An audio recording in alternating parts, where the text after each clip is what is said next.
ఏ మరియు బిల వయసులు మొత్తం 64 సంవత్సరములు. వారి వయసుల మధ్య నిష్పత్తి 5:3. 4 సంవత్సరముల క్రితం వారి వయసుల మధ్య నిష్పత్తి ఎంత అంటున్నాడు. మనకిచ్చిందేమో వారి వయసుల మధ్య నిష్పత్తి, ప్రస్తుత నిష్పత్తి ఇచ్చాడు.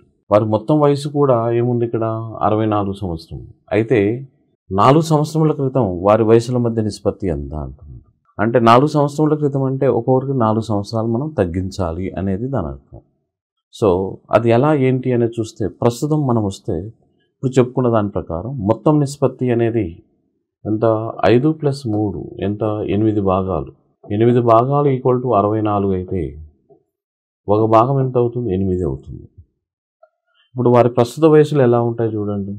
ఏబీల ప్రస్తుత వయసులు చూస్తే ఏ వయసేమో 5 భాగాలు 5 × 8 కామా ఎంత 3 × 8 అంటే ఎంత వస్తుంది నథింగ్ బట్ 40 కామా ఎంత 24 సంవత్సరములు.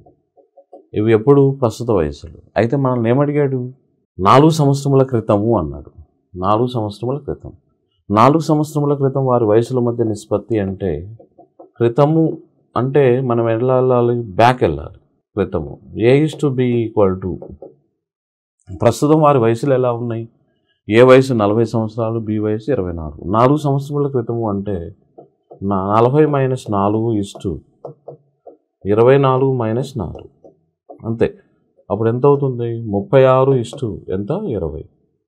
ఏ ఎక్కం పోతుంది చూడండి. డివైడెడ్ బై 4 చేస్తే 4 9 4 5 అంటే ఇది ఎప్పటిది 4 సంవత్సరముల క్రితం వారి వయసుల మధ్య నిష్పత్తి ఎంత 9:5 అని అంట. 9:5.